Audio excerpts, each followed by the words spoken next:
Hello students, welcome back to my channel Roy classes. आप तमाम छात्रों का हमारे चैनल रॉय क्लासेस में तहे दिल से स्वागत है। स्टूडेंट्स, आज हम उपस्थित हैं क्लास 10th। जी हाँ, class 10th Bihar board class 10th का एक्सरसाइज 3.6 का क्वेश्चन नंबर 2 का 3 नंबर। इससे प्रीवियस वीडियो में मैंने 2 का 1 और 2 पढ़ा दिया था। आज क्वेश्चन नंबर 2 का 3 को देखेंगे। ये जो क्वेश्चन है बड़ा लॉजिक सा क्वेश्चन है और बड़ा मजेदार क्वेश्चन है। आइए इसे पढ़ते हैं। ये क्वेश्चन है क्या? ये क्वेश्चन है, रूही 300 किलोमीटर दूरी पर स्थित अपने घर जाने के लिए कुछ दूरी रेलगाड़ी द्वारा तथा कुछ दूरी बस द्वारा तय करती है। यदि वह 60 किलोमीटर रेलगाड़ी द्वारा तथा शेष बस द्वारा यात्रा करती है तो उसे 4 घंटे का समय लगता है। यदि वह 100 किलोमीटर रेलगाड़ी से तथा शेष बस से यात्रा करे तो उसे 10 मिनट अधिक लगते हैं। तो बताइए कि रेलगाड़ी तथा बस की चाल ज्ञात करना है कि बस की चाल कितनी थी और रेलगाड़ी की चाल कितनी थी। बड़ा मजेदार क्वेश्चन है और बहुत ही रोचक क्वेश्चन है। इसमें है क्या, 2 कंडीशन दिया गया है। एक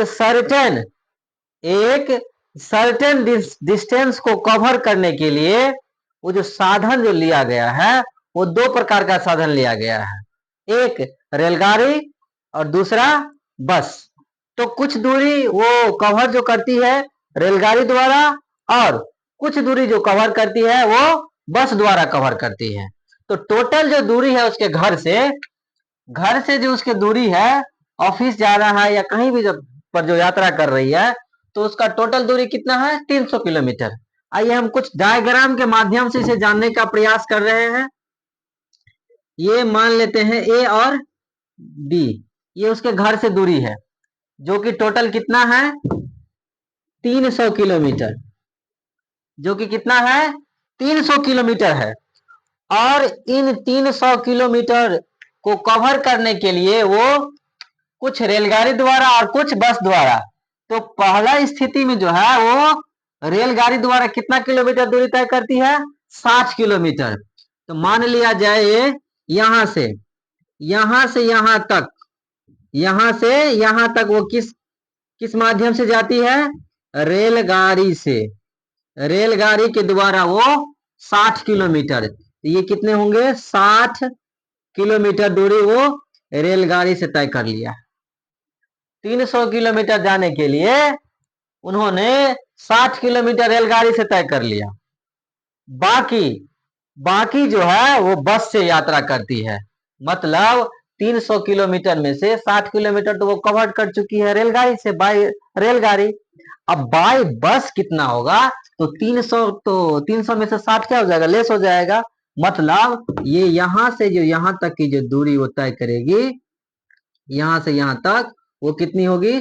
तो 240 किलोमीटर, जो कि बस के माध्यम से होगी। क्लियर है? ये फर्स्ट कंडीशन के लिए है। सेकेंड कंडीशन में फर्स्ट कंडीशन में समय जो लगा हुआ है वो इन सभी को कवर करने में उसको समय लगा है कितना? 4 घंटे का समय लगा है। कितना समय लगा है? 4 घंटे का समय लगा है इसको कवर करने में।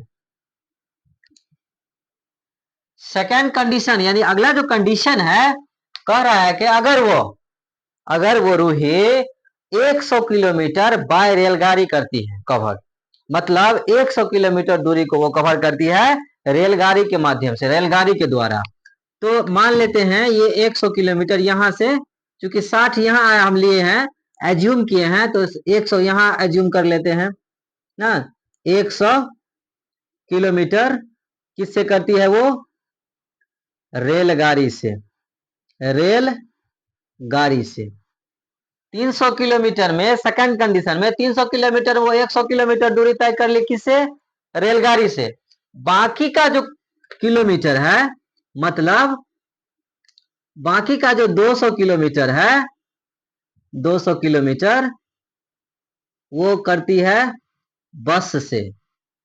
क्लियर है? 200 और 100, 300, 300 किलोमीटर दूरी तय कर ली वो। अब देखिए कि उसको ये दूरी तय करने में कितना समय लगा है, तथा शेष बस से यात्रा करे तो उसे 10 मिनट अधिक लगते हैं। मतलब उन्होंने जो पहला कंडीशन में जितना समय लिया था उससे 10 मिनट अधिक समय लगता है। मतलब इसको यहां से यहां तक की दूरी तय करने में 4 घंटे 10 मिनट, 4 घंटे 10 मिनट का समय उसको देना पड़ता है। क्लियर है? तो हमें ज्ञात करना क्या है, रेलगाड़ी तथा बस की चाल। तो रेलगाड़ी और बस की चाल को हम मान लेंगे क्या, एक्स और वाई क्रमशः मान लेंगे। ठीक है, ये तो समझ गए होंगे। मेन होता है सवाल को डायग्राम बनाना। डायग्राम अगर बन गया तो आधा से ज्यादा सवाल डायग्राम के थ्रू क्या हो जाता है, सॉल्व हो जाता है। बच्चे जो अक्सर यहाँ फंसते हैं, ये सवाल को समझने में ही फंसते हैं। सवाल बनाना कोई बड़ी बात नहीं है, सवाल को समझना, लॉजिक लगाना वो बड़ी बात है, वो इनोवेशन है, वो इनोवेटिव है। ठीक है, तो आइए इसे हम हल करते हैं। तो हल है, यहां से करते हैं। इसमें मान लेते हैं क्या, माना रेलगाड़ी की चाल, रेलगाड़ी की चाल, रेलगाड़ी की चाल को हम मान लेते हैं क्या, x किलोमीटर पर आवर। मतलब 1 घंटा में वो रेलगाड़ी x किलोमीटर दूरी तय करती है। तथा बस की चाल y किलोमीटर प्रति आवर, प्रति घंटा। ठीक है, मतलब 1 घंटा में बस द्वारा तय की गई दूरी y किलोमीटर कवर है। तो प्रश्न के अकॉर्डिंग चलें, तो प्रश्न के अकॉर्डिंग पहला कंडीशन जो है यहां ये होगा, रूही द्वारा रेलगाड़ी से कितना किलोमीटर है, 60 किलोमीटर। तथा बस से 240 किलोमीटर दूरी तय करने में लगा समय। तो समय वाला फॉर्मूला तो पहले भी वीडियो में भी मैंने बताया था कि समय का जो फॉर्मूला होता है, समय बराबर दूरी बटे चाल। तो समय यहां क्या हो जाएगा, समय बराबर दूरी अब बट्टा में चाल। तो समय कितना लगा है पहला कंडीशन में, 4 घंटा, बराबर दूरी कितना हुआ है ना, तो रेलगाड़ी से हुआ है कितना किलोमीटर, 60 किलोमीटर। चाल इसका कितना है, x kilometre per hour, plus बस से हुआ है बस से कितना किलोमीटर हुआ है, 240 किलोमीटर, और इसका चाल कितना है, y किलोमीटर। हाँ, चूंकि हम यहाँ इसलिए प्लस किया है कि इन दोनों को मिला करके, ये बस द्वारा तय की गई दूरी और रेलगाड़ी और ये बस द्वारा तय की गई दूरी, दोनों को मिला करके टोटल कितना समय लगता है, 4 घंटे का समय इसको लगता है। क्लियर है? इसे इक्वेशन हम फर्स्ट मान लेंगे, इक्वेशन फर्स्ट मान लेंगे। ठीक है, दूसरा कंडीशन में हम दूसरा कंडीशन लिखेंगे, कंडीशन नंबर 2 में लिखेंगे क्या, यहां पर रूही द्वारा रेलगाड़ी से कितना किलोमीटर है, 100 किलोमीटर। तथा बस से 200 किलोमीटर दूरी तय करने में लगा समय बराबर क्या होगा, दूरी बटे चाल, दूरी बटे चाल। समय कितना लगा है? 4 घंटा और 10 मिनट। 4 घंटा और 10 मिनट बराबर दूरी कितना है? 100 किलोमीटर रेलगाड़ी द्वारा और 200 किलोमीटर रेलगाड़ी का है x किलोमीटर, y किलोमीटर, 200 और ये 100, 300 किलोमीटर। अब यहां देखिए, इसको थोड़ा सा ठीक कर लेंगे। 4 घंटा जो है, 4 घंटा और 10 मिनट जो है, तो 10 मिनट को क्या करेंगे? घंटा में बदल लेंगे। किसी भी चीज मिनट को घंटा में बदलने के लिए 60 से भाग देना पड़ता है। इसको भाग दे देते हैं, तो 6 एकम 6, ये 0 से ये 0 कट गया, तो ये घंटा कितना हो गया? 1/6। तो यहाँ 4.1/6, या इसको कर क्या कर सकते हैं? 6 चौका 24 और 1 25। तो इस तरह से ये कितने हो जाएंगे? 25/6 बराबर 100/x प्लस 200/y। ये 25/6 कैसे हुआ पता है?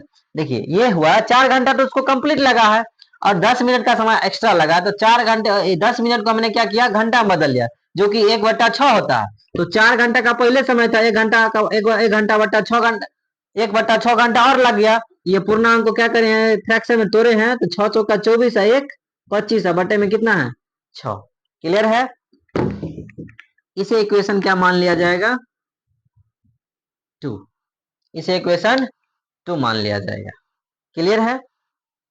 अब इक्वेशन 1 से, समीकरण 1 से, समीकरण 1 क्या है? 60/x प्लस, समीकरण 1 तथा 2 दोनों को एक जगह लिख लेते हैं 2 से, ठीक है।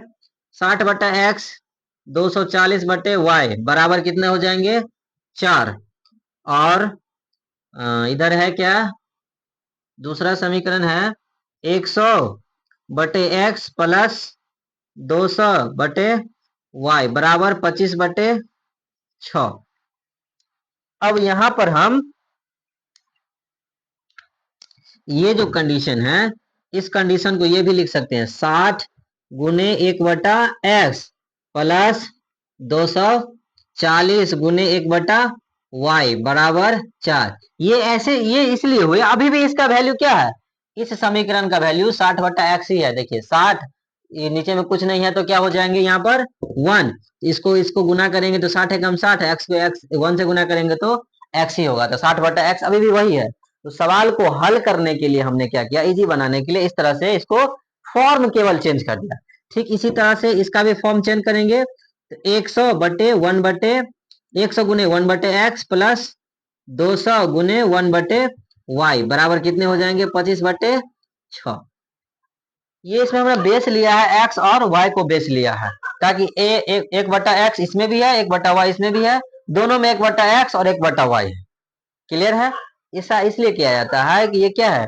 ये समीकरण फ्रैक्शन वाला इक्वेशन है, ये फ्रैक्शन इक्वेशन है। इसको क्या करते हैं ना, इसको रैखिक समीकरण में तब्दील करना। ये जो दिए गए हैं, ये ऐसे जो किए हैं, ऐसा करने का उद्देश्य है इसको रैखिक समीकरण में तब्दील करके तब उस रैखिक समीकरण को क्या करेंगे? हल करना है। हमने पहले भी प्रीवियस वीडियो में भी बताया था कि यही चैप्टर में, इसी चैप्टर का पहला नंबर जो क्या सवाल है, पहला नंबर सवाल, उसमें रैखिक समीकरण में तब्दील करके तब उसका हल ज्ञात करना था। तो यहां तक समझ गए होंगे कि ये ऐसे किया गया है ना। अब यहाँ पर हम क्या करते हैं? मान लेते हैं, यहाँ पर जगह नहीं है, यहाँ बना लेते हैं, मान लेते हैं। यहाँ पर हम माना कि 1/x बराबर a तथा 1/y बराबर b। मतलब कि जहां जहां 1/x होगा वहां क्या लिखेंगे? a, और जहां जहां 1/y होगा वहां पर क्या वैल्यू रखेंगे? b। आइए चलते हैं, देखते हैं इसमें। ये इस समीकरण से देखते हैं, समीकरण 1 से देखते हैं। 1 में क्या है? 60 है।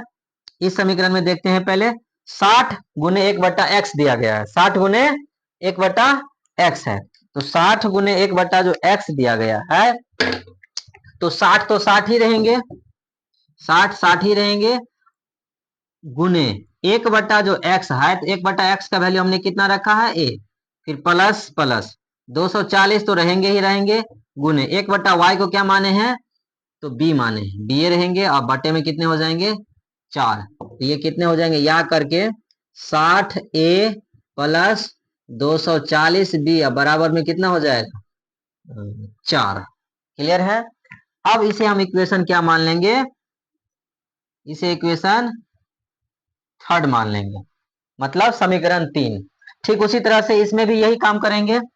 100 तो 100 रहेगा ही रहेगा, गुने 1/x, 1/x का वैल्यू कितना है a, तो यहाँ रखेंगे a प्लस 200 तो 200 रहेंगे ही रहेंगे, 1/y माने 1/y को हमने क्या माना b माना, तो b हो जाएंगे और कितने हो जाएंगे 25/6 या करके 100a प्लस 240b, क्यों, क्योंकि इसको इसके साथ गुना किए हैं, बटे 25/6।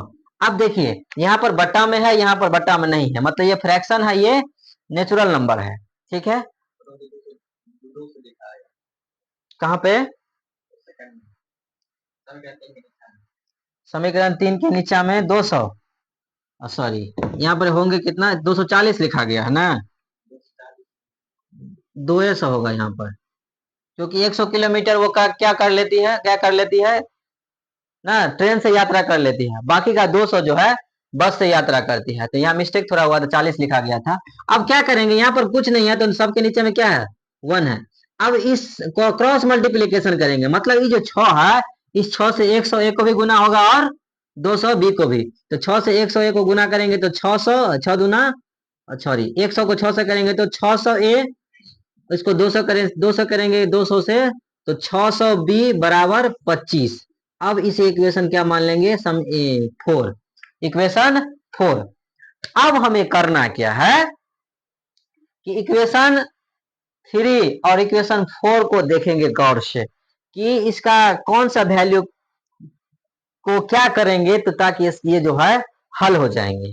और मैंने एक रैखिक समीकरण को हल करने की जो विधियां हैं वो 3 विधियां मैंने बताया था। उसमें पहला विधि है प्रतिस्थापन विधि, दूसरा विधि है विलोपन विधि और तीसरा विधि है ब्रज गुणन विधि, जिसमें से सबसे क्रूशियल और जो महत्वपूर्ण जो इजी वे में बन जाता है वो है विलोपन विधि। विलोपन विधि में क्या होता है, वैल्यू को सेम करना होता है। जैसे यहाँ पर 60a है तो यहाँ पर 600a है, इसको क्या करेंगे कि ये भी 600a हो जाएगा। तो इसको 600a करने के लिए 100 से, मतलब समीकरण 1 को सॉरी 3 को 100 से गुना करेंगे, समीकरण 3 में जो भी पद है उसको 100 से गुना करेंगे तो ये 600 हो जाएगा। हमको यही एगो करना था, एगो को ये कर लेंगे, सॉरी 10 से करेंगे, 10 से करेंगे गुना तो ये कितना हो जाएगा 600a हो जाएगा, ये भी 600a, दोनों मिल गया, दोनों पॉजिटिव में है, इसको कैंसिल करके b का वैल्यू फाइंड कर सकते हैं। ठीक है, अब यहाँ हमारे बोर्ड में थोड़ा स्पेस नहीं है, थोड़ा रुक। अब देखिए ये समीकरण क्या है, बोर्ड पर थोड़ा जगह नहीं था जिसके कारण से हमने उसको इरेज कर दिया, बाकी आप तो समझिए गए होंगे। इक्वेशन 3 और इक्वेशन 4 को गौर से देखेंगे। इक्वेशन 3 में क्या है कि a का 60 है कोफिशिएंट और इक्वेशन 4 में जो है कोफिशिएंट 600 है। तो हम इक्वेशन 3 को क्या करें कि यहाँ भी कोफिशिएंट कितना हो जाए 600 हो जाए। इसके लिए हमें क्या करना पड़ेगा, इक्वेशन 3 को मतलब समीकरण 3 को 10 से गुना करना पड़ेगा। समीकरण 3 को 10 से गुना करेंगे तो केवल ए वाले पद को नहीं करेंगे, समीकरण 3 को करना है। समीकरण 3 में जो भी पद है उन सभी को 10 से गुना करना है ना। तो यहाँ लिखेंगे स्टेटमेंट क्या, समीकरण 3 गुने 10 घटे समीकरण 4 से। घटे इसलिए है कि दोनों पॉजिटिव में है, साइन चेंज होगा माइनस हो जाएगा। इसको 10 से गुना करेंगे तो ये कितने हो जाएंगे 600a प्लस ये हो जाएंगे 2400b प्लस इसको 10 से करेंगे तो 40। इसमें कोई परिवर्तन नहीं, ये ऐसे का ऐसे ही रहेंगे ना। समीकरण 4 लिख रहे हैं अभी, ये हो जाएंगे 1200b बराबर 25। अब देखिए इसका क्या करना है, साइन चेंज करना है। क्या करना है, साइन चेंज करना है, क्योंकि माइनस में साइन चेंज होते हैं। ये प्लस है तो माइनस, ये प्लस है तो माइनस, ये भी माइनस, ये दोनों का दोनों क्या हो जाएंगे कैंसिल हो गया। और विलोपन विधि में तो ऐसा ही बनाया जाता है, विलुप्त कर दिया हमने एक मान को, ए के मान को विलुप्त कर दिया, बी का मान भी निकल जाएगा। 2400 रुपया में से, सॉरी 2400 बी में से 1200 बी माइनस हो जाएगा तो कितना होगा, 1200 बी पॉजिटिव में होगा। यहाँ 40 है और यहाँ 25 है माइनस में, 40 में से 25 को घटाएंगे तो कितना होगा, 15। इसलिए क्या हो जाएंगे, बी बराबर 15 बट्टे में कितना हो जाएगा, 1200, 15 एकम 15, 15 अठे 120, तो कट गया, ये जीरो नहीं कटा तो क्या हो जाएगा, यहाँ पर जीरो। इसलिए यहाँ यह लिखना है, इसलिए b इक्वल टू कितना हो गया, 1/80, 1/80। अब करना क्या है, ये b का जो मान है समीकरण 3 अथवा समीकरण 4 में डाल करके a का मान निकालना है। तो यहां लिखेंगे क्या, b का मान समीकरण 3 में देने पर, समीकरण 3 क्या है, 60a प्लस 240b बराबर 4। यहां पर ये b का वैल्यू है, यहां लिखेंगे क्या, 60a प्लस 240 गुने, यहां पर b नहीं लिखेंगे, b का वैल्यू कितना है, 1/80, 1/80 बराबर कितना हो जाएगा, बराबर में कितना है, 4। क्लियर है।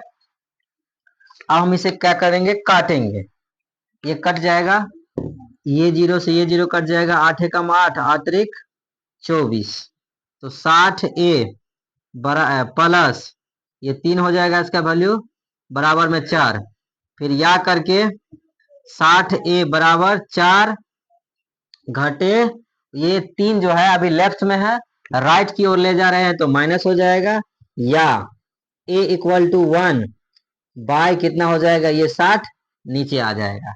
अब देखिए फ्रेंड्स, स्टूडेंट्स, ये a का वैल्यू 1/60 और b का वैल्यू 1/80। एक्चुअली में हमें जो वैल्यू निकालना था वो a और b का वैल्यू नहीं निकालना था, हमें रेलगाड़ी की चाल और बस की चाल, जो कि हमने रेलगाड़ी की चाल को x माना था और बस की चाल को y माना था, बस की चाल को y माना था।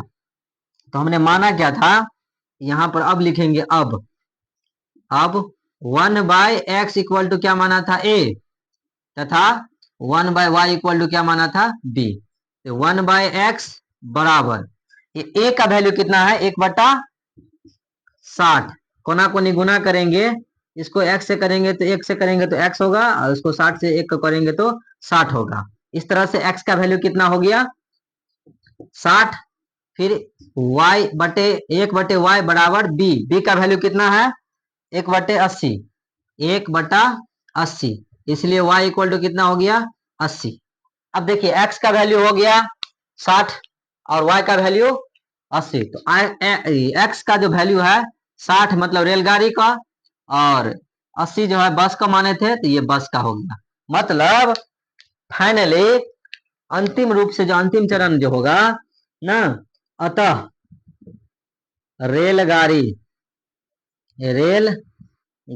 की चाल x किलोमीटर माने थे प्रति घंटा, जो कि कितना निकला है, 60 किलोमीटर प्रति घंटा, तथा बस की चाल 80 किलोमीटर प्रति घंटा। मतलब कि रेलगाड़ी जो है 1 घंटा में 60 किलोमीटर दूरी तय करेगी, और बस जो है कितना किलोमीटर दूरी तय करेगी, 80 किलोमीटर। मतलब